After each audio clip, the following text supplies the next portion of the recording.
You simply must try this. Oh, I've been waiting for this. Delicious. Let me tell you about. I just wanted to finish my shift in silence and go home without drawing any attention.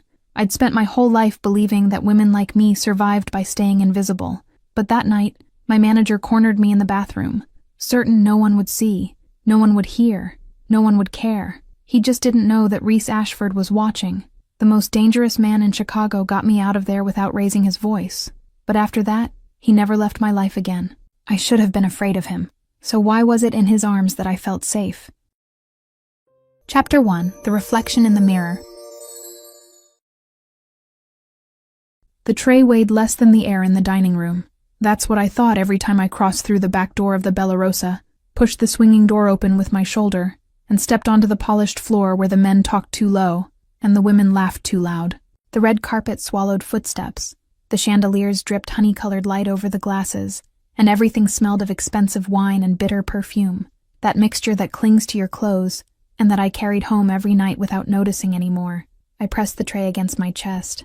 Mom always said that surviving, sometimes, meant staying invisible, and I had made a profession of it.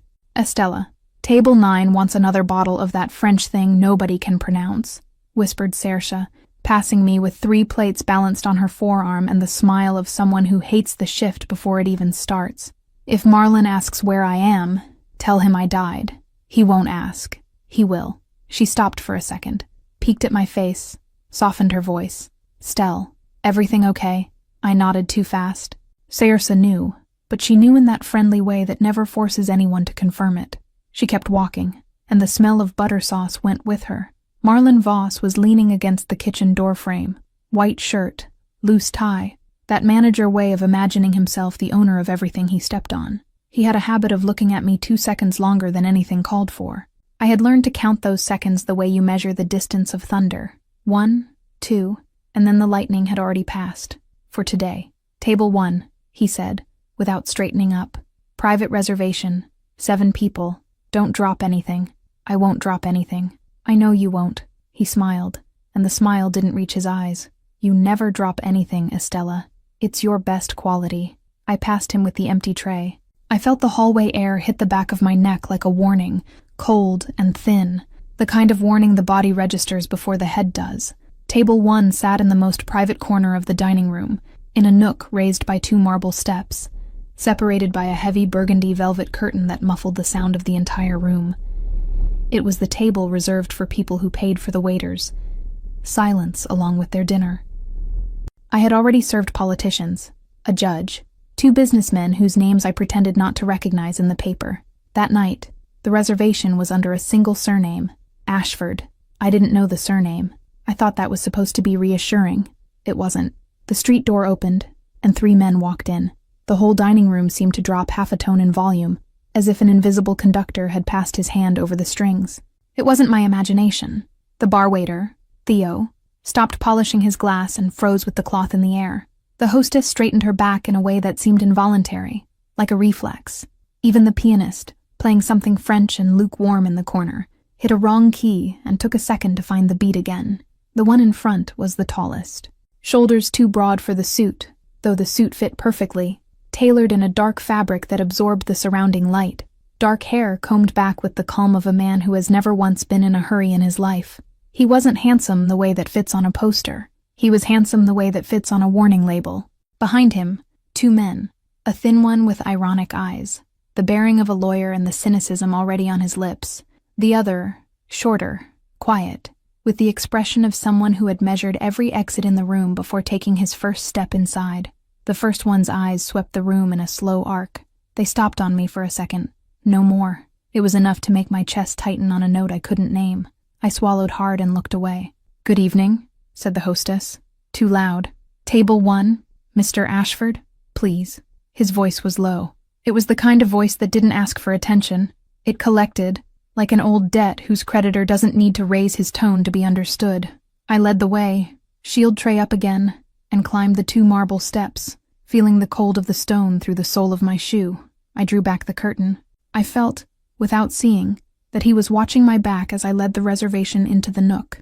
"Wine?" I asked, and my voice came out steadier than the rest of me. "You choose?" answered the thin one, sitting down with exaggerated elegance, crossing his arms with a smile already loaded. "The house doesn't disappoint, they say." "Finn," cut in the one called Ashford, without looking at his friend. "Let her work." It was the first time I heard his voice up close. It was restrained the way you restrain a big dog on a leash, because he allows it, not because the leash would hold. I lifted my eyes just enough. Gray eyes, almost colorless under that honey light, a serious mouth, a thin scar crossing one eyebrow. Old, almost faded, the kind nobody notices until they do and then can't stop noticing. He looked back at me as if I were a word he was translating from an ancient language, one that insisted on having no exact equivalent.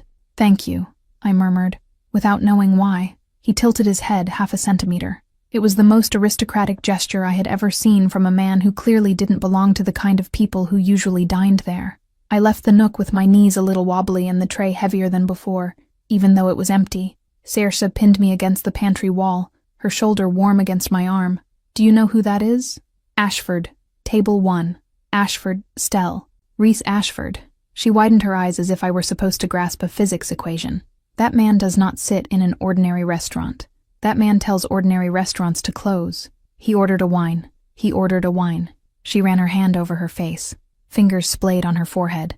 "Lord, sometimes I really admire you. Saoirse, I need to work." "Fine." She let go of my arm. "Just keep your eyes down, okay? That kind of man notices whoever notices him. Eyes down." It was the only thing I was good at. The night went on like a rope stretched between 2 points that couldn't give. I served the wine, the second course, the third. The thin one, Finn, talked a lot, with the pleasure of someone who knows he's being tolerated and enjoys it while it lasts. The quiet one, I gathered from the whispered name, Declan, said nothing, and saw everything, his eyes sweeping the room at regular intervals, like a clock that never stops. Rhys Ashford ate little, and looked even less, but I felt his gaze every time I turned my back to leave the nook, and every time I turned my back to enter. It was a gaze that didn't pursue, it waited. There was a difference, and it took me a while to understand what it was. Sometime between the main course and dessert, I noticed Marlon standing at the entrance to the dining room, arms crossed and chin raised, watching me from the other side of the red carpet. He wasn't looking at the tables. He was looking at me. I hoped he was only looking. "Dessert, gentlemen?" I asked, in the steadiest voice I could manage. "And the lady here chooses," Finn said, and this time he smiled in a way that was almost elegant, almost, "Do you have an eye for the good stuff, sweetheart?" "Finn," Rhys repeated, and the name came out dry as a knife cut that makes no sound at all. Finn raised his hands, amused and unrepentant. Declan, in the corner, hid his laughter behind a glass of water with a skill that suggested long practice. "The dark chocolate tart," I said, "with olive oil ice cream." 300% yes, said Finn. 3, Rhys agreed, and for a second his gaze rose, met mine, and stayed, not out of politeness, out of something I couldn't name in the moment and didn't try to. "Thank you." I didn't know what to do with that. "Thank you." The men who ate there didn't thank waitresses. I went back to the pantry holding the tray the way a child holds her mother's hand on a busy street. It was around 10:30 that it happened. The Table 1 reservation ended early. The 3 men were drinking coffee, their voices lower now. The conversation turned inward toward the nook. I had collected the dirty glasses and was crossing the back hallway toward the pantry sink when I heard the service door slam behind me. The sound echoed in the empty hallway in a way the dining room would never allow. Estella, Marlon, voice lower than usual, which was always worse than when he shouted. I kept walking. I didn't run. Running meant admitting there was a reason to run, and admitting it meant giving him what he wanted. Estella. His hand closed on my wrist, firm, fingers pressing the bone. "I said your name. Mr. Voss. I'm working. I can see that." He pulled, not much, just enough to turn my body toward him, the smell of whiskey on his breath, heavy and hot. "When I call you, you answer. It's basic manners. Didn't your mother teach you basic manners?" I didn't answer about my mother. I don't give my mother to men like Marlon. The tray slipped from my hand and hit the stone floor with a short, dry sound that was lost in the silence of the hallway. He pulled again, harder this time, his fingers digging deeper into my wrist, toward the women's bathroom door there, 3 steps away. Please," I said, and it was the most fragile thing my mouth had produced in 24 years. "Please, don't." The bathroom door swung inward and my body went with it. The yellow light blinded me for a second. White tiles with worn grout. One of the seams with a thin crack I had never noticed before, and that now seemed the most important thing in the bathroom. The smell of cheap soap and floor disinfectant. The round mirror over the sink, stained at the corners as if time had eaten away the edges. Marlon shut the door with his foot. He pressed me against the wall beside the sink, the cold stone at my shoulder even through the uniform. His hand stayed on my wrist. The other one rose slowly, touched my face as if I were verified property. Do you know how long I've been patient, Estella? Eyes down. Eyes down. Mom said eyes down would save me. Now they weren't saving me, and I didn't know what she'd tell me instead. I didn't see the bathroom door open. I heard it. It wasn't a kick. It wasn't a shout. It was the calm sound of a doorknob being turned by someone who had every right in the world to enter and no hurry to prove it. Marlon turned. He was in the doorway. He wasn't out of breath. He wasn't nervous. He was just the way he had walked into the dining room 2 hours earlier, shoulders in place and hands loose at his sides. Except for his eyes. The eyes were something else. The eyes were the part of the big dog the leash could no longer hold. Behind him, in the narrow hallway, Declan appeared for a second, measured the scene with that exit-counting gaze, and vanished back toward the service door. To stop witnesses, I understood.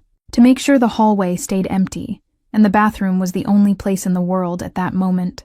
Reese closed the bathroom door from the inside, locked it with a soft click. "Let go," he said to Marlon. That was all. One syllable. Marlon dropped my wrist like someone dropping a hot knife, his fingers opening all at once. "Mr. Ashford, I didn't—" "Let go of the wall, too. Put your face against it." "What?" "Your face. Against the wall." Marlon obeyed.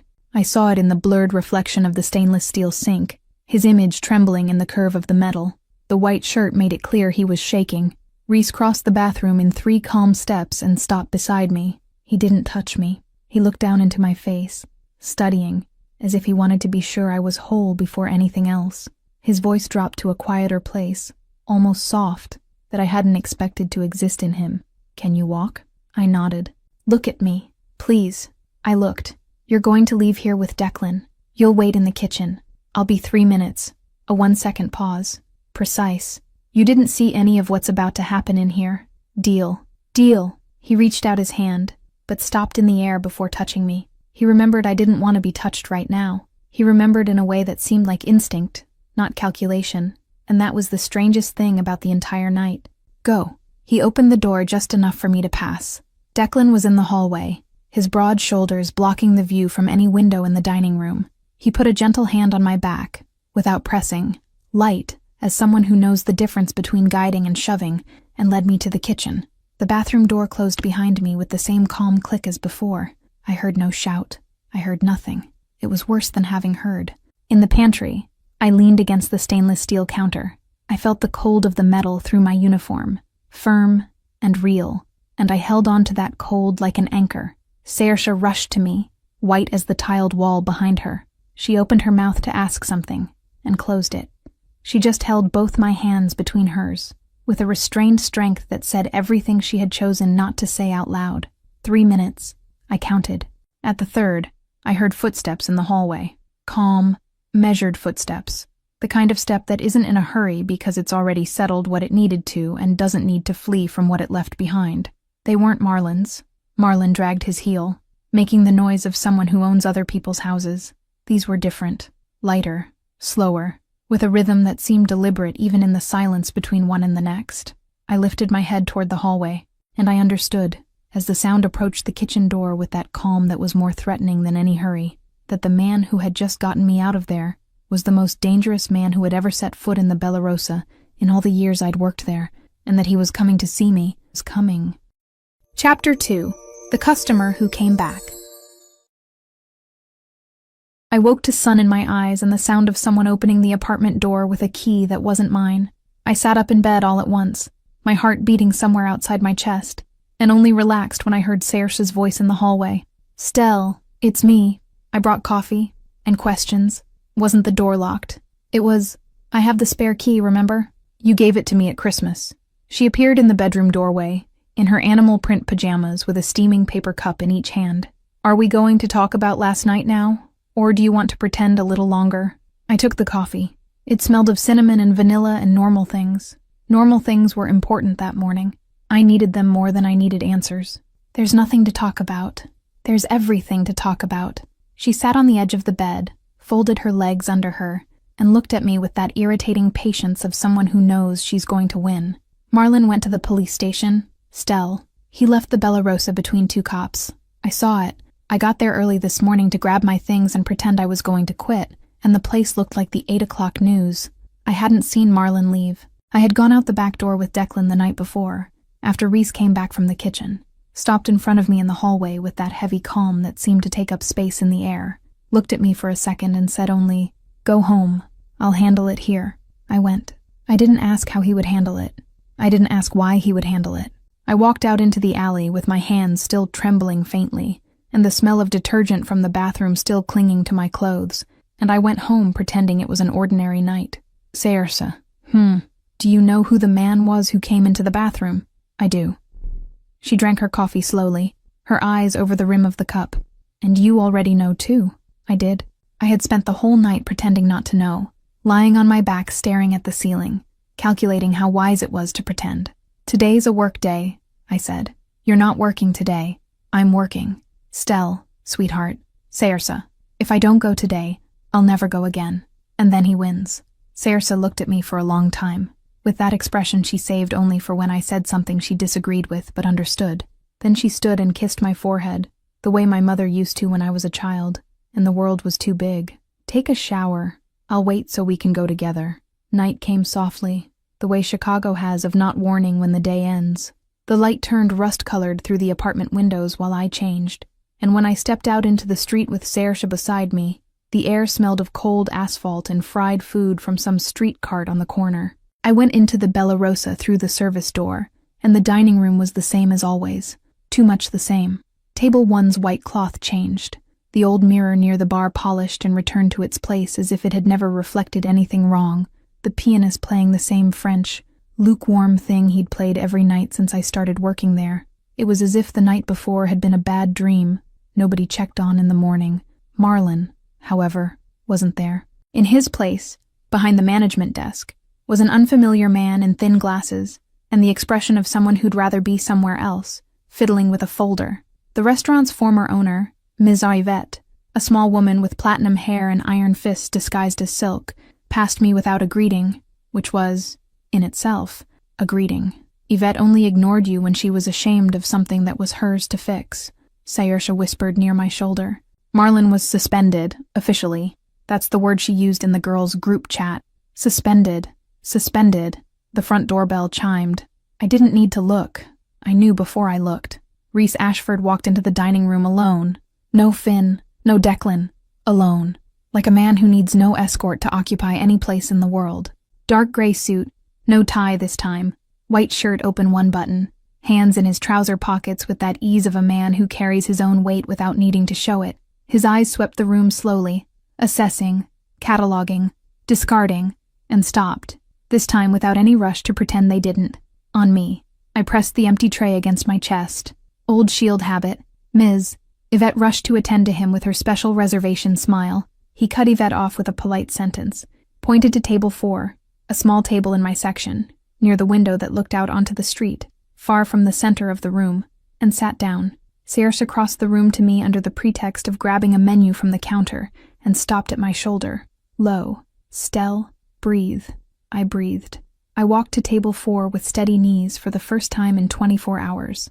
The Bella Rosa's dark wood floor absorbed my footsteps as always, and the piano in the background played on, indifferent to everything. Good evening, I said. Good evening, Estella. It was the second time I heard him say my name. The first, in the bathroom. The word had seemed like a debt collected. Now it seemed like a word he was being careful to say right, as if it might break if said too fast. Oh, what can I get you, sir? Do you want to drink some water? He asked. Sir, you want to drink some water. He gestured with his chin at the pitcher I was holding, and his gray eyes softened 1,000th, like stone that catches light at an impossible angle. Your hand trembled when you set the glass on the table. You look like you haven't had anything to drink all day. I almost laughed. I hadn't expected to laugh. Almost. I'm on shift.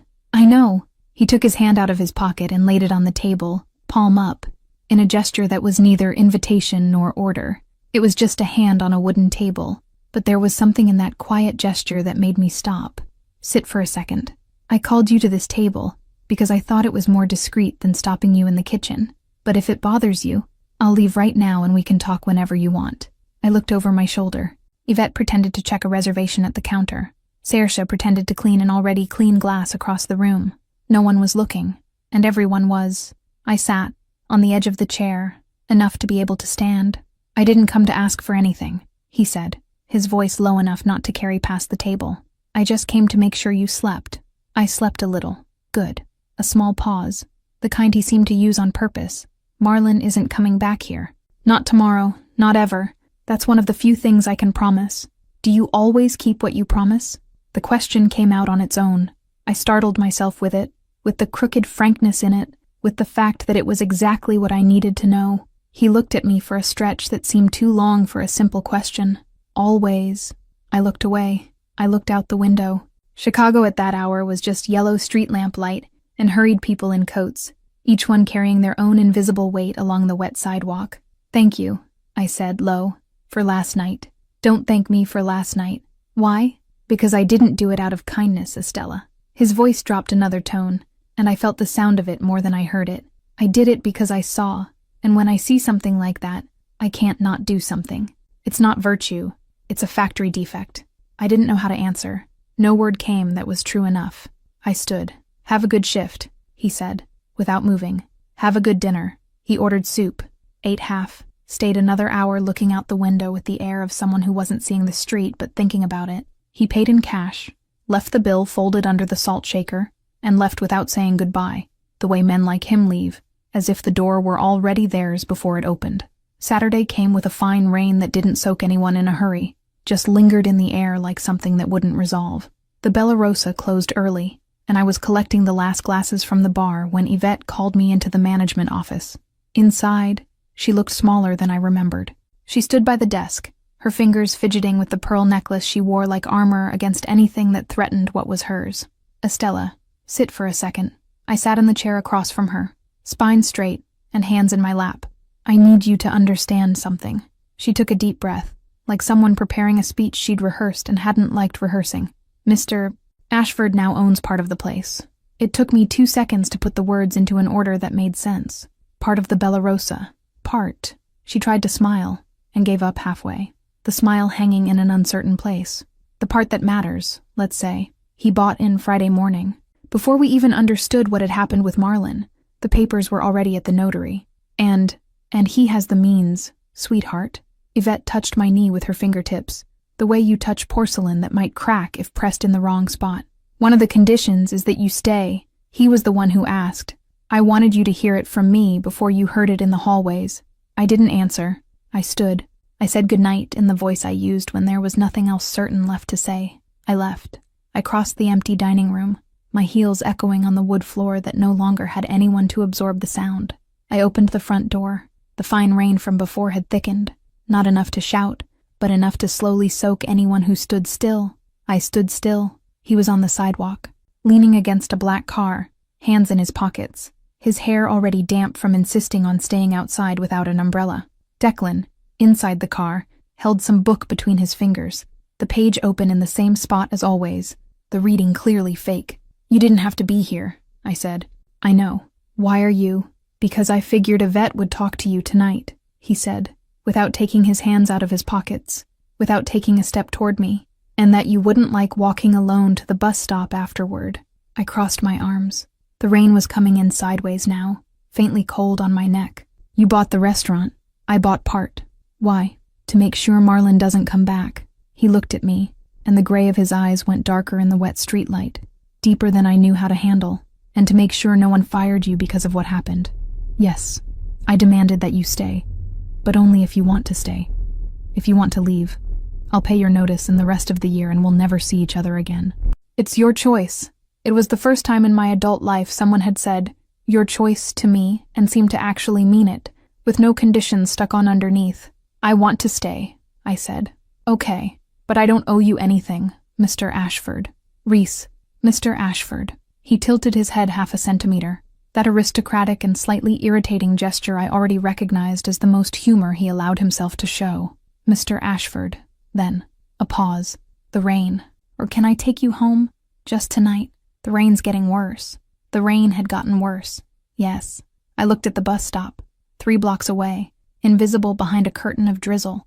I looked at the car. I looked at him. Standing exactly where he was. Not moving an inch toward me. Waiting. Tonight. Tonight. I got into the back seat. He got in too. On the other side. With enough space between us to fit a third passenger nobody had invited. The leather of the seat was cold and smelled of something expensive and clean. Declan adjusted the rearview mirror without ceremony and said, in the first voice I'd heard from that man since the night before, "Good evening, miss." A brief, calculated pause. "In case you want it, there's a blanket under the seat. The boss never uses it, because bosses don't get cold. It's an urban legend." I laughed. I surprised myself with it. It was a small, involuntary laugh, the kind that escapes before you decide whether you want to let it. "Declan," Reese said, in the same tone he used when a name needed to be said, and nothing more. "Sir, drive, as you wish."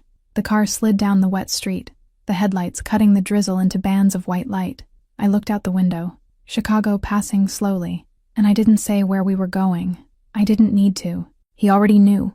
It was only when I stepped into my building's elevator, after saying goodnight and closing the car door carefully, and the elevator rose in silence and stopped on my floor with a dry mechanical click, that the air left my lungs all at once. I had never told him where I lived.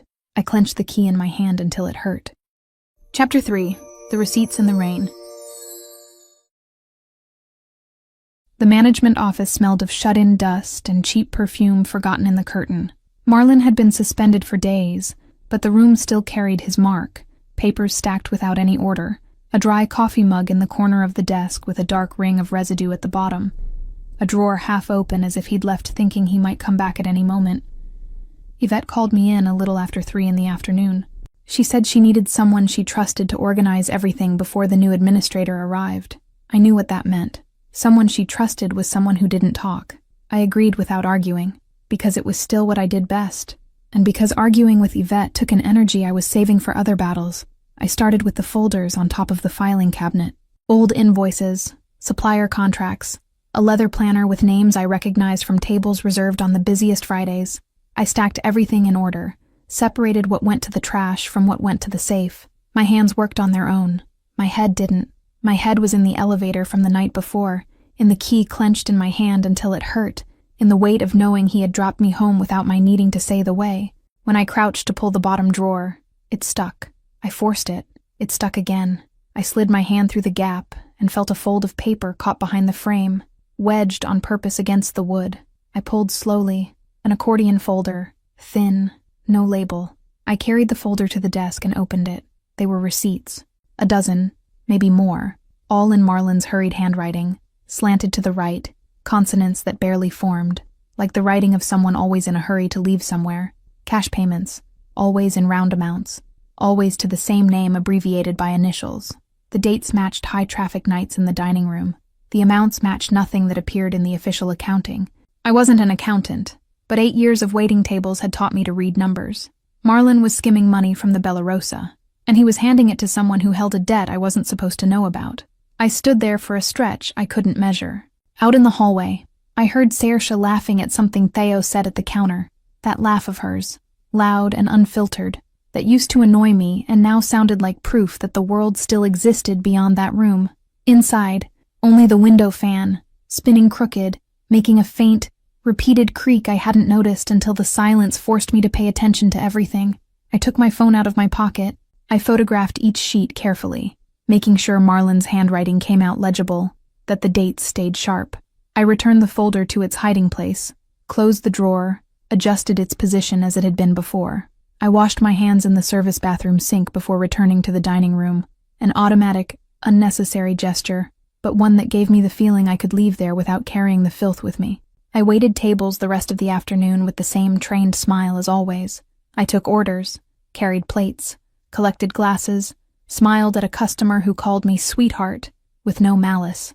Inside, my heart beat out of rhythm, too loud to be mine, at a pace I kept pretending not to hear. Reese arrived at 9:30. He sat in my section, in the same spot he'd used since coming back as a customer, the corner table, against the half wall of exposed brick. with a view of both the main entrance and the kitchen at the same time.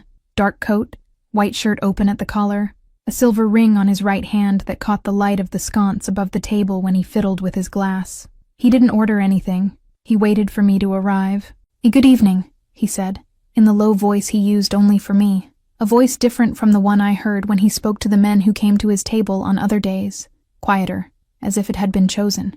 "Good evening." I set the napkin on the table, hands steady from training. "Are you going to have dinner, or just watch me work?" His mouth moved into something that didn't quite become a smile but came close. "Depends. Do you want me to have dinner?" "I want you not to get in the way of my shift. Then I'll have dinner." I took the order without looking at the pad. I knew his taste by heart by then. The wine he preferred. The meat cooked the way he never had to specify because I already knew how to order it. When I came back with the bottle, he had shifted his posture, elbows on the table, fingers crossed, his gaze lifted in a way that caught me before I even set the wine down. "You're strange. I'm working." "Strange," he repeated, as if the word had a different weight the second time. Different from tired strange. I didn't answer.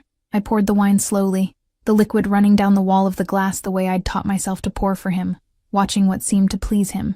I set the bottle in the center of the table, straightened my back, and lowered my voice so the next table wouldn't hear. "Later," I said, "in the parking lot, when I leave." His eyes changed. It wasn't alarm. It was attention, in that quiet way that seemed to bind me by the shoulders without touching me. "I'll be there." I closed the dining room at midnight. The chairs were flipped up onto the tables, the counter light already off. The smell of wax mixed with the food the exhaust hadn't managed to carry away completely. Sayursa asked if I wanted to share a cab. I lied that I'd arranged to sleep at my mother's. She looked at me sideways. With that quick appraisal she disguised poorly, but she didn't press. The parking lot behind the Bella Rosa was nearly empty. The lamp in the corner flickered at an irregular interval no one had bothered to fix. The black armored car was parked near the exit, Declan smoking outside with his shoulders hunched against the cold of the night. Far enough to be courtesy, close enough to be protection. Reese opened the back door for me and got in right after. The door closed with that dense sound of expensive things. I took out my phone and passed him the photos, one by one. He looked at each without comment, without his expression changing, without his fingers hesitating as he moved to the next. When he finished, he handed the device back with the same calm. "Who is it?" I asked. "This name with initials. Who was he paying?" Reese was quiet for a moment. Outside, the wind moved something metal in the corner of the lot, a dry, repeated sound that filled the silence before he spoke. An old name. People who should have stayed where they were. Marlon got into a game that wasn't his. Why? Because men like him think getting into a big game pays better than staying in the small one. He looked at me directly, without deflection. "You're not handing this to anyone." "I am. Estella. I am," I repeated, and my own voice startled me with how firm it came out. Firmer than I felt inside, for sure. I stayed silent my whole life, Mr. Ashford. I stayed silent so my boss could shove me against a wall. I stayed silent so customers could put their hands on me. I stayed silent so my mother wouldn't worry. If I stay silent about this too, other girls will stay silent after me. I won't. He watched me for a stretch that was too long to be simple appraisal. I felt my breathing slow, as if the air inside the car had cooled a layer. "I'll handle it," he said. "No." I reached out and took my folder back, even knowing he'd already memorized every detail. His fingers touched mine as he returned it, and he didn't pull away immediately. He stayed there, his hand lightly over mine, the warmth of the improbable contact against the cold I still carried from the hours inside that dusty room. "We'll handle it, I testify. You take care of keeping Marlon far away. Estella, it's that, or I go to the police alone tomorrow." His fingers stayed over mine, light and heavy at the same time, a contradiction I didn't know how to name. His gaze dropped to my mouth for an instant and came back slowly, like someone deciding that would be left for another time. "Deal," he said, at last. I got out of the car on trembling legs that no one needed to know were trembling. Declan gave a discreet nod as Reese stepped out to open the front door for me. I went home thinking I'd done the most dangerous thing of my life, and that, for the first time, I had decided to do it myself. The days until Thursday passed in a blur of long shifts and careful silences. The internal hearing was set for that night, at 10:30 Bourse after the dining room closed. Yvette wanted it that way, far from customers, far from the waiters who would talk the next day. Finn Doyle, the thin one with the ironic eyes who had dined with Reese that first night, now with nothing ironic on his face, showed up an hour early, sitting in the administrative office with a pen between his fingers and the patience of someone who had done this 1,000 times and knew rushing did no good. "You speak looking at the document, not at him," said Finn. "If he tries to interrupt you, wait. I'll cut in. You just finish the sentence. And if I freeze, you won't freeze. And if I freeze..." Finn lifted his eyes from the notepad. They were gray eyes, ironic, with a rare gentleness underneath it all. "Then I freeze in your place, and we keep going, but you won't freeze." The rain began a little before the scheduled time. I could hear the sound of it against the window, first fine, almost imperceptible, then fuller, beating with a steady rhythm on the metal sill. I waited seated in a chair too hard for what the moment called for, hands in my lap. The documents inside the folder I gripped hard enough to crumple the flap. Yvette arrived with her lawyer, a man in his 50s with thin-framed glasses and an expression that revealed nothing. The restaurant's accountant arrived next, already in his coat, as if he intended to leave quickly when it was over. Marlon came in last, escorted by 2 men I'd never seen, red to the roots of his sand-colored hair, looking at me with a hatred he didn't try to hide, not even out of basic manners. I didn't lift my eyes to him. I lifted them to Finn, who gave me the smallest nod. "Miss Graves," said Yvette's lawyer. "Begin when you're ready." I began. I spoke of the shifts when Marlon followed me down the hallway. I spoke of the comments at the counter, of the hands that landed where they shouldn't have, of the threats disguised as advice that always came in a low tone, always when no one else was near. "All made up," Marlon cut in, from the other end of the table. "This girl was always unstable. Anyone here will confirm it." I didn't lift my head. I kept reading the next line of my notes the way Finn had taught me. "On the 23rd of last month, Mr. Voss followed me to the back hallway after my shift ended," I said. "He pinned me against the wall beside the women's bathroom door. He said, and I quote, 'Do you know how long I've been patient, Estella?'" His mouth opened to answer. Finn raised a finger without looking away from the pad. Marlon swallowed the rest of the sentence. My voice trembled once, in the middle of the next line, in a place I hadn't anticipated. I waited. I breathed. I continued. I presented the receipts. Marlon exploded. He rose from his chair, shouted that it was a setup, that it was a mob conspiracy, that everyone there knew who the Bellarosa belonged to now. Finn didn't raise his voice. He raised a finger. The 2 men who had come with Marlon sat him back down without ceremony, with an efficiency that told me it wasn't their first time either. When I left the room, the clock was past midnight. My legs worked on inertia, moving while my head still processed what had just happened. I passed through the kitchen, already dark, the counters clean and cold, the smell of disinfectant still fresh in the air. I grabbed my coat from the locker room cabinet, crossed the back hallway, the icy tile ringing with each step. The service door opened onto the heavy rain of the alley. I didn't open my umbrella. I didn't remember I had one in my bag. I walked to the middle of the alley and stopped, the rain running down my face, my hair, the collar of the coat I hadn't even buttoned. The smell was of wet asphalt, and something metallic carried on the wind, and I stood there with all of it soaking every layer of clothing, every layer of tension built up over the last hours. I wasn't crying. I was just breathing for the first time in 3 hours.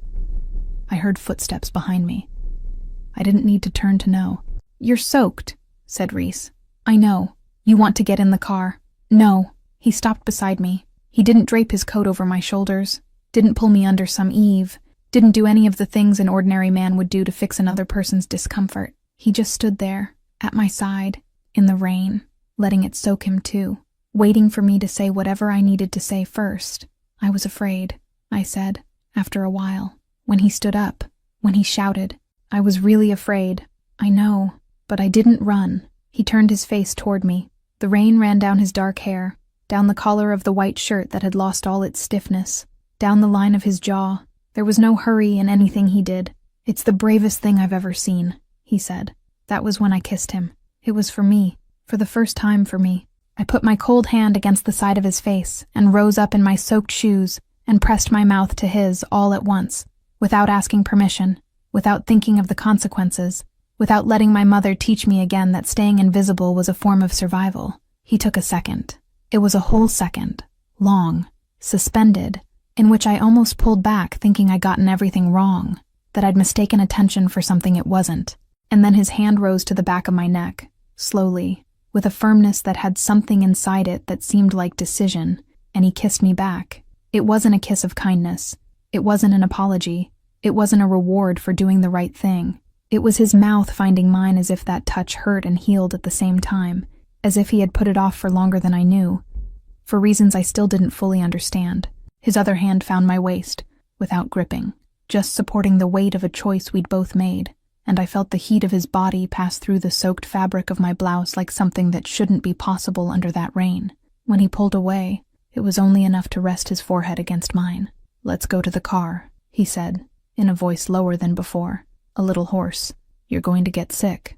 I agreed without a word. He walked at my side to the mouth of the alley, without pulling me, without pushing me, without touching more than my fingers laced in his, the pressure minimal, and enough. Declan had the back door open before we arrived. I got in first. Reese got in after. The door closed with that same dense sound of expensive things, and the car's heater hit my face like an abrupt return to the world of the living. It was in that instant that I heard. Declan was on his phone, outside, closing the driver's door. The dividing window hadn't fully risen yet. His voice came low, controlled, in the tone of someone who had been doing this for a while and saw no need to change even the inflection. "Yes, her building, 2 men on the overnight shift, 1 at the garage entrance. Keep it until Mr. Ashford authorizes pulling out." I felt the smile disappear from my face before I even understood why. I looked at Reese. He noticed the instant I noticed. He said nothing. His hand stayed near mine on the seat, his fingers still warmed by the contact in the alley, and I looked at that hand as if I were seeing it for the first time, as if I'd tried to memorize what it was before understanding what it hid. Chapter 4. Not Property, Choice. The dividing window rose with a low hum. Too late. I stayed still in the back seat while the car pulled out of the alley toward my street. The city lights passed across the fogged glass in smears of yellow and red, blurred by the rain still beating on the hood in irregular gusts. My clothes hung heavy against my body, cold and soaked from the alley. The warmth of the kiss was still on my mouth, and I could no longer feel it. "Estella." I didn't look. "Estella. How long?" The voice came out lower than I intended, hoarse, as if it had spent the whole night being used when in fact I'd barely opened my mouth. He didn't answer right away. I heard the seat creak faintly when he shifted, and his fingers pulled away from mine on the seat, slowly, like someone who understood that staying in contact would be a lie. "Since the night Marlon was suspended," he said, at last. "And when your name showed up in the receipts, I put 2 men at the entrance of your building, without telling me, without telling you. Why? Because the man Marlon owed money to isn't someone who loses a witness willingly." I turned my face to the window. The raindrops ran down the glass in crooked lines, meeting one another before vanishing into the rubber of the frame. Outside, Chicago went on indifferent. Cars passing through shallow puddles, the green light of a pharmacy flickering off rhythm, a woman with a red umbrella waiting for the light to change. "I want to go to your place," I said.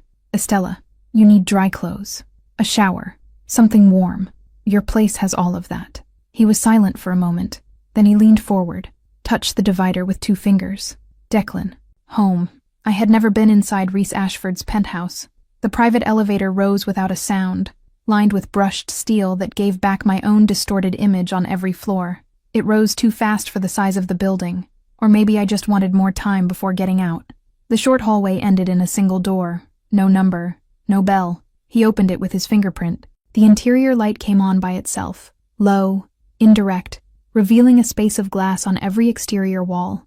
All of Chicago out there, streaked by the rain, looking small and distant like an architectural model someone forgot to inhabit. It was cold, not because of the heating, which worked perfectly. I felt the warm air against my wet arms. It was cold for what was missing there.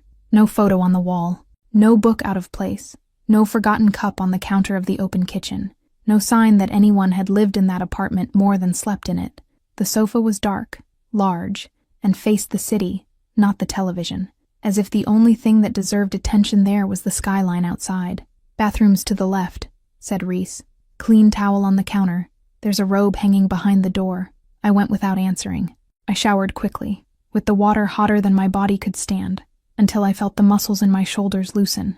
The bathroom was large and smelled of something woody, similar to cedar. The robe was heavy, dark, too long for me, the sleeves covering half my hands. I folded the belt over twice to adjust it. When I came back to the living room, I found Reese standing near the window. his back to me, still in his wet shirt.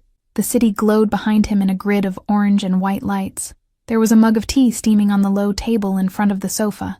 He had made it without asking what I wanted, and this time I wasn't going to complain about it. He didn't turn when he heard me come in. "Sit," he said. "Please." I didn't sit.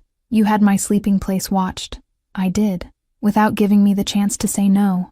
Without, do you know what that is to me? He turned around, hands in his trouser pockets, chin raised, his face closed in the way I'd already learned to interpret. It wasn't coldness. It was control about to fail. The last layer of a man accustomed to never letting anything show. I know what I wanted it to be. That's not what I asked. My voice came out louder than I'd ever heard it leave me, and I didn't regret the volume. "You know what it is to me. Say it." He swallowed once. His cheek moved slightly. "Control. Control," I repeated. "My whole life, Mr. Ashford. My whole life. My father died, and my mother taught me not to take up too much space, because taking up space drew attention, and attention wasn't always safe. Marlon figured out I didn't fight back, and did what he did for months before anyone stepped in. And when, for the first time, I found a man who seemed to let me breathe, that same man was watching me from inside a car half a block from my building and didn't think I deserved to know. "Estella, I am not property. I know." "No, you don't." I took 2 steps toward him, barefoot on the cold floor. "If you did, you would have asked, 'Can I put someone near you while this isn't resolved?' It would have been the simplest question in the world. But you didn't do that." He didn't retreat. He looked down at me, in that way that must have intimidated men worth 3 times what I was worth on any scale that world measured by, and that in that moment seemed only the look of someone who had made a mistake and knew that admitting it cost nothing compared to what the mistake had cost. "I've sat across from people who wanted me dead without blinking," he said, low, "and I can't look at you now without feeling I've ruined something I didn't even have a right to have." "You didn't ruin it." Surprise appeared on his face, brief and involuntary, like a flaw in a wall he'd kept up for years. "Almost," I amended. "But you didn't." He waited. "I want to hear you apologize," I said. "For real, without turning it into a promise of protection, without turning it into an explanation, without turning it into the other thing men like you do, to seem like they've apologized when they've only explained better why they were right. I want the sentence, with nothing behind it." He was silent for a long second, long enough for me to count my own heartbeats. "I'm sorry," he said, at last. "I was wrong. I didn't just get one decision wrong. I wronged you, in your way, and that can't be undone with an explanation." The difference between the 2 sentences knocked me over in a way I didn't expect and can't quite describe. It wasn't relief. It was something heavier and cleaner at the same time, like when a window opens in a stuffy room and the air comes in all at once. I sat on the sofa. I took the mug of tea between my hands, more for the warmth than the contents. He stayed standing for a few moments, then came to sit, far enough from me to be respect, close enough to be presence. "Who is this man?" I asked. "The one on the receipt. I want the name." Reese hesitated. "Not much." He stood, walked to the built-in sideboard near the door, opened the bottom drawer, and came back with a thick envelope, which he placed on the table in front of me without pushing it my way. "The names are all there," he said. "The one from the debt, the ones who came near your building, the ones who approached the Bella Rosa in the last 2 months. You decide what you do with it, and you decide what you do with me, too." I looked at the envelope. I didn't touch it. "And if I want to continue?" He looked at me. He didn't answer immediately, and the silence wasn't empty. It was the kind that has weight, the kind where someone is choosing each word before speaking.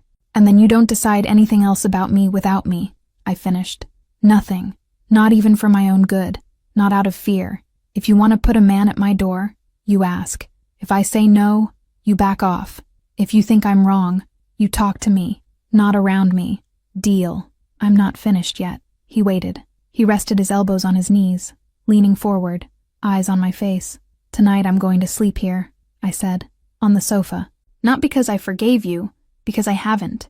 But if I leave now, I'll spend the whole night going over this in my head alone, and I don't want to give you that victory. In the morning, I'll leave.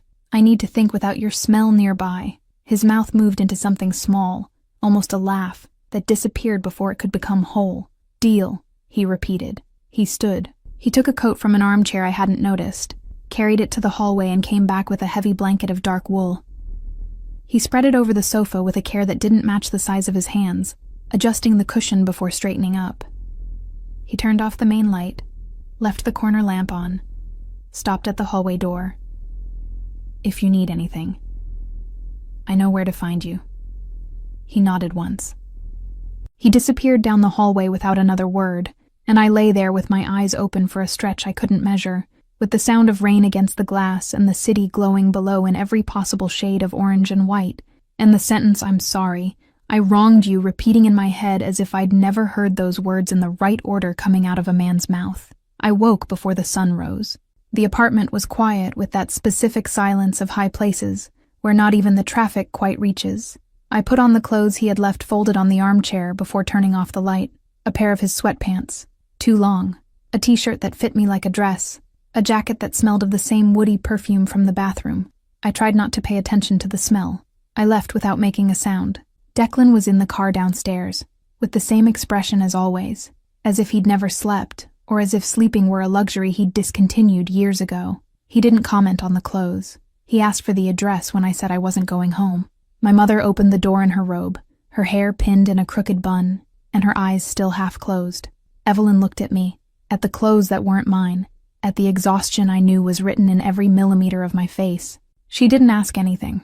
She just opened the door wider and stepped back to let me pass. Her apartment kitchen was small, yellow, exactly as it had been my whole childhood. The same tile peeling in the corner of the sink. The same photo from my first communion held on the fridge with a magnet. She put water on for coffee without asking whether I wanted it, because in 24 years she'd never had to ask. She put 2 cups on the table. She sat across from me. "I'm caught up in something," I said, finally. "I saw."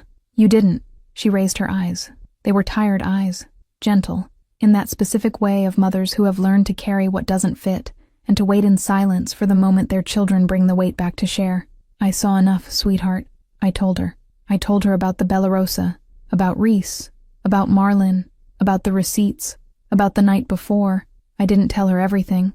I didn't tell her about the kiss in the rain, that I wanted to keep to myself a little longer, as if putting it into words would make it more fragile before it was ready to bear the weight of what it was. Evelyn listened without interrupting. When I finished, she stared at the bottom of her cup for a long moment, and there was something in her face I couldn't name, a recognition that seemed to go beyond what I had told her. "This man," she said, "this Ashford, does he treat you well?" He watched me without telling me. I heard, "I'm asking whether he treats you well." I thought for an honest second. "He does." She nodded slowly, as if confirming something to herself, not to me. For an instant, I thought she was going to say more. Her eyes darkened in that way I could never decipher, the same way as when I, as a child, asked about my father and she looked away. But she just reached her hand across the table and covered mine. "Sweetheart, if a man ever gives you the right to choose, that's already more than a lot of women get in life. Just don't confuse the right to choose with the obligation to accept." I squeezed her hand.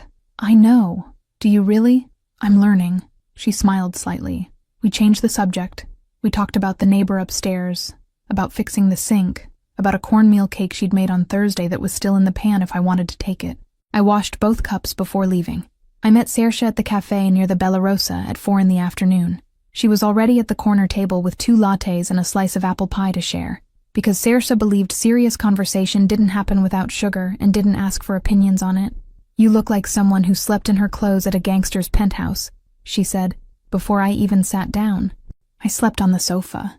"Even worse?" She cut a piece of the pie and pushed it my way. "Tell me," I told her. "Short version. Version without rain, without a kiss, without a mug of tea and a wool blanket spread with more care than I expected. Version she understood in full anyway, because Saoirse had understood short versions for years. When I finished, she chewed thoughtfully for a while, looking at her cup like someone arranging words in the right order. "Stell," she said, "I'm going to say something and you're not going to like it. Say it. This man is dangerous as hell. I know. And he loves you." I lifted my eyes. "He didn't say that. He doesn't need to. I wait tables. Stell, I see people before they open their mouths. That guy looks at you like there's nothing else in the world to look at." She drank her coffee, slowly, unhurried. "Just don't confuse a dangerous man's love with permission for him to do whatever he wants with you. You've done that kind of math too much in your life." "I know. Do you really?" "I'm learning," I repeated, because it was the only honest answer I had, and honesty, at least, I wasn't willing to negotiate. Saoirse reached her arm across the table and pushed the rest of the pie onto my plate without ceremony. Eat. You make the big decisions better with sugar in your blood. That night, in my apartment, with Reese's men still at the garage entrance, and 2 names from the envelope already memorized in my head as if they'd been engraved, I picked up my phone. I wrote the message 3 times before sending it. I deleted, "I need to talk to you." I deleted, "Let's talk." I deleted, "Thank you for the envelope," which sounded absurd even in the context of everything absurd about that situation. In the end, I sent just 1 line. "Tomorrow, at the Bella Rosa. My conditions." I pressed send. I left the phone face down on the nightstand. I turned off the light and lay there with my eyes open in the dark, listening to the apartment work, the sink pipe, the wind through the window sill, distant footsteps of someone upstairs. I felt my heart steadier than I remembered it being, with a good weight inside my chest, the kind that shows a person knows what she wants. Then I reached out and turned the screen face up. The reply had come in less than a minute. "I'm on my way." I smiled alone in the dark, and that part no one needed to know I had smiled at. Chapter 5. Hand in hand across the dining room. The police station smelled of reheated coffee and old paper. I sat in a gray plastic chair, with Finn beside me, his impeccable suit clashing with the stained tile of the wall. He explained in a low voice what would happen, what I'd need to sign, which words to use and which to avoid. There was something reassuring in the way he organized chaos into short sentences, as if turning fear into procedure were the service he provided. "You don't have to look at him," said Finn, adjusting the folder on his lap.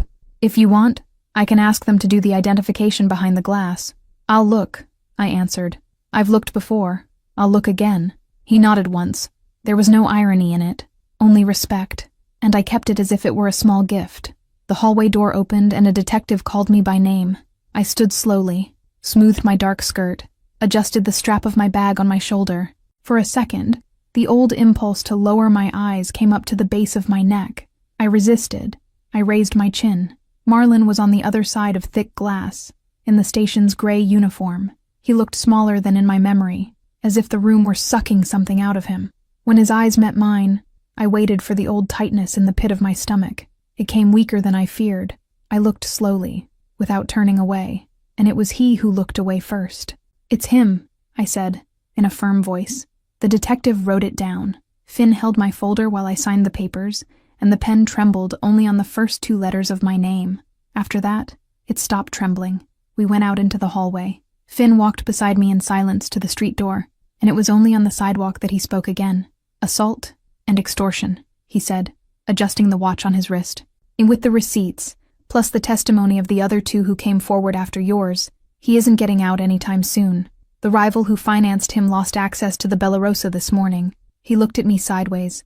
"Estella, Reese wanted to be here. I told him not to come." "Why?" "Because today was yours," he answered. "Not his." I swallowed hard and looked up at Chicago's overcast sky. Finn opened the car door for me, Declan at the wheel, and the only thing I heard from the front seat was a short greeting. "Take you home, miss, or to the restaurant." I thought for a second. "Restaurant?" Declan didn't comment. He just started the car. The Bella Rosa's administrative office was Marlin-free, and light came through the thin blinds forming pale lines on the carpet. There was a new smell in the air, or maybe it was the same smell as always that I could finally sense without his weight lodged in my throat.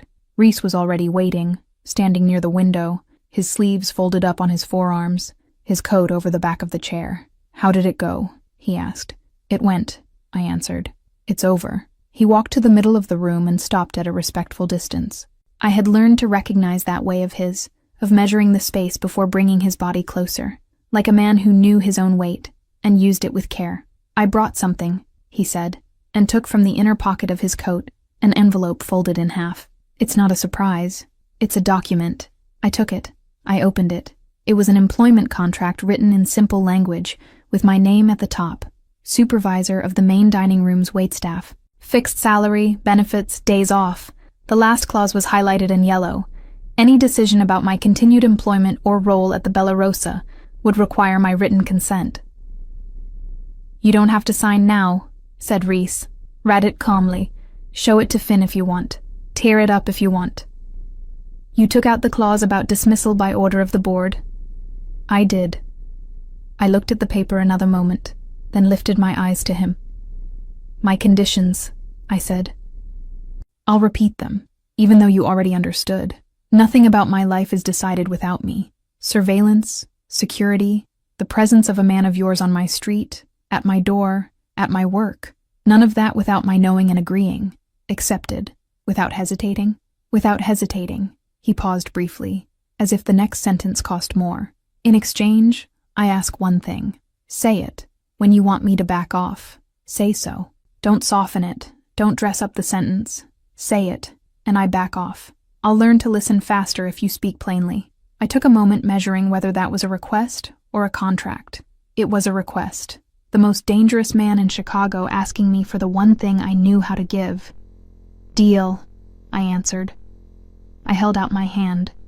He shook it. The handshake was longer than it needed to be, and neither of us was in a hurry to end it. His thumb pressed my wrist a second too long, and I felt the exact warmth of that touch travel up my whole arm. When he let go, it was as if he were returning something that was still in the palm of my hand. The afternoon went by in the details of the contract with Finn. Saoirse passed by the half-open door, saw the envelope in my hand, raised an eyebrow, and went straight on. I heard her laughter from the hallway, without needing to ask what she was laughing at. Friday fell over the city with a clear sky and a wind colder than it should have been. I wore a dark dress, simple, of a cut I would never have bought on my own 6 months earlier. I looked at my reflection in the bedroom mirror and didn't look away. The girl pressing the tray against her chest was no longer there. There was someone who still lived with her, but who knew where she ended and where I began. Reese was waiting for me at the door of the building, standing beside the car, with Declan at the wheel. No tie, his shirt open at the first button, and his coat undone. When he saw me, he took a second before walking over, and it was in that second that I caught his whole gaze. "You look," he began. "Don't finish that sentence with a banal adjective," I answered. He laughed low, restrained, and opened the car door. It wasn't going to be banal. I got into the seat, his scent filling the space, and Declan turned his face just enough to let out a sentence. "Good evening, miss." He spent the whole afternoon fiddling with his watch. "I think it's important for you to know." "Declan," said Reese, without turning. "Noted, boss." I laughed without meaning to, and the sound of my own laughter surprised me. Reese glanced at me sideways, and I saw something pass across his face that he didn't try to hide. The Bella Rosa was at full Friday pace when we walked in. I saw the eyes of 2 of the dining room waitresses turn in the same fraction of a second, and the glance exchanged between them held so many questions I almost laughed again. Yvette guided us to the reserved table at the back, the same table where Reese had dined that first night, with Finn and Declan at his side. We didn't comment. We sat across from each other. He ordered a sparkling water for me, and asked if I wanted to start with wine. I said yes, and he chose without consulting the list. It was a bottle I would never have ordered on my own, and when the sommelier poured it, I discovered it was exactly the kind of thing I'd like without knowing I liked it. We talked about small things for the first few minutes, as if we both needed to warm up before what would matter. He told me about the house where he grew up, in an Irish neighborhood that no longer exists. I told him about the tiny garden my mother tended at the entrance of the old apartment. I ended up talking about my father without quite knowing how I got there. It took me a while. "I remember little," I answered. "I remember the sound of his key in the lock. I remember he came home late and carried me to bed even when I was already too big. I remember the smell of his coat. I don't remember his face well. I have to look at the photo." Reese kept looking at me for longer than the answer deserved. Then he lowered his eyes to the glass and said, in a low voice, "Whoever raised you did well." I smiled without quite understanding why. Across the room, I saw Saoirse walk by carrying a tray of bread. She caught me with the corner of her eye, raised an eyebrow from a distance, and went on without stopping, a silent complicity worth more than any joke made near the table. "I'll try," he answered, without looking away from me. Declan, at the bar, pretended not to hear. The sommelier, too. I laughed so low that only he noticed. We ate slowly. With each course, I felt the restaurant pull away from my body, as if the walls were receding a centimeter at a time. Sometime between the second course and dessert, Reese reached his hand across the table, slowly, without intruding, and stopped with his palm turned up. He looked at me. He said nothing. He just waited. I put my hand over his. His fingers closed around mine with a delicacy I hadn't expected from hands that size. We stayed there, in silence, for longer than would be reasonable. The dining room around us went on. Plates clinked lightly against plates. Voices rose. Someone laughed at a distant table. I heard only his breathing, mine, and the sensation of warmth rising up my arm. "Estella," said Reese, low. "Say it. Do you want to come with me?" I didn't have to ask where. I nodded once. We left the Bella Rosa hand in hand for the first time. I felt the looks in the dining room. I didn't pretend not to feel them. I even glanced at one of the window tables, and the woman watching me returned my gaze with a slight smile, as if she recognized something in me that she herself had once been. I didn't lower my eyes. Declan opened the car door. He didn't joke this time. He just tilted his head as I passed and said, low, "Good evening, miss. Good evening, Declan." The penthouse received us with the low light he'd already left ready. The full-length windows of the living room showed Chicago blinking in yellow points against the black. Reese stopped in the middle of the room, in the same spot where last time we had argued, and looked at me like someone offering a space, not occupying one. I walked over to him. When I stopped to step away, he raised his hand slowly and held my face. His thumb passed over my jaw as if learning the path. His eyes dropped to my mouth and returned to my eyes, and I saw the whole question there, without his needing to voice it. "Yes," I said, low. "I want to stay." He leaned down and kissed me slowly, like someone putting it off 1 second more out of respect. I closed my eyes. I rested my forehead against his after the kiss, and his hand stayed on my face, holding as if I might disappear if he let go. I didn't disappear. I was there, whole, chosen, and choosing. He guided me down the hallway, and the bedroom door closed behind us with a low click. "Hey," I woke first. The morning light came in bands through the gaps in the curtain, painting the sheet in pale stripes. For a long moment, I stayed still, crossed by a sensation I couldn't name right away. It wasn't strangeness. It was his absence. Recognizing the absence of someone in a bed was a new way of knowing. I sat up slowly. I put on his shirt tossed on the armchair, the sleeves too long at my wrists, and followed the smell of coffee down the hallway. He was in the kitchen doorway, leaning against the frame, with a mug in each hand. He wore dark pants and a gray t-shirt, barefoot, his hair a little mussed for the first time since I'd known him. He said nothing when he saw me arrive. He just held out one of the mugs. "Coffee," he said, low, strong, no sugar. Did I get it right? "You got it right." He smiled. It was a small smile, closed at the corners, but it crossed his whole face. We sat at the stone counter, he beside me, not across. Our shoulders touched when he leaned over to reach the sugar bowl I hadn't asked for. "I figured maybe," he said, with a half smile. "I haven't taken it with sugar in years." Noted. We drank in silence for a while. Through the window, the city was beginning to stir, distant, small. From that height, I thought about the night I'd spent, and something inside my chest settled into the right place without a sound. "Reese," I said, "say it. I didn't come here out of debt. I know. I want you to know it too." He set the mug on the counter, turned his body toward me, and held my hand with the same calm as the night before. "I know," he repeated. "Me, and I'll keep knowing it every day." I took another sip. I looked at him sideways. He was watching me the way he always did, but with a little less of the armor, a little more of the man. I kept that face. In the afternoon, we went down together. We entered the Bella Rosa through the front door, hand in hand, at the hour when the light hit the tables from the side. The dining room was beginning to fill for the lunch shift, and Saoirse saw me first, near the bar. She didn't joke. She just put her hand to her chest, miming a brief faint, and went back to work with a smile I recognized from across the room. Yvette appeared, coming from the office, saw our hands, hesitated a tenth of a second, and came to greet us with the discretion she'd learned to have since everything changed there. Reese stopped in the middle of the dining room to answer Yvette, who came to ask for a second with him near the counter. He let go of my hand slowly, as if the gesture cost him, and stood there beside me, a few steps away. I stood alone in the middle of the restaurant, and it was the first time in my life that being alone in a crowded place didn't make me hunch my shoulders. I looked at my usual table, at the kitchen in the back, at the entrance where Marlon used to pass with his clipboard. He wasn't there anymore. Neither was she, the girl who pressed the tray against her chest. There was me. My eyes wandered over the walls with a new calm, and it was almost by accident that they landed on the old mirror near the bar. The dark frame, the glass with a faint wave in the corner, the reflection of the room given back at an angle. I smiled at the mirror for no reason. It gave my smile back, and then, with no weight at all, with no alarm, a small question crossed my head and left before I could catch it. How long has that mirror been there? Reese came back. He held out his hand. I took it. Shall we? He asked. Let's, I answered.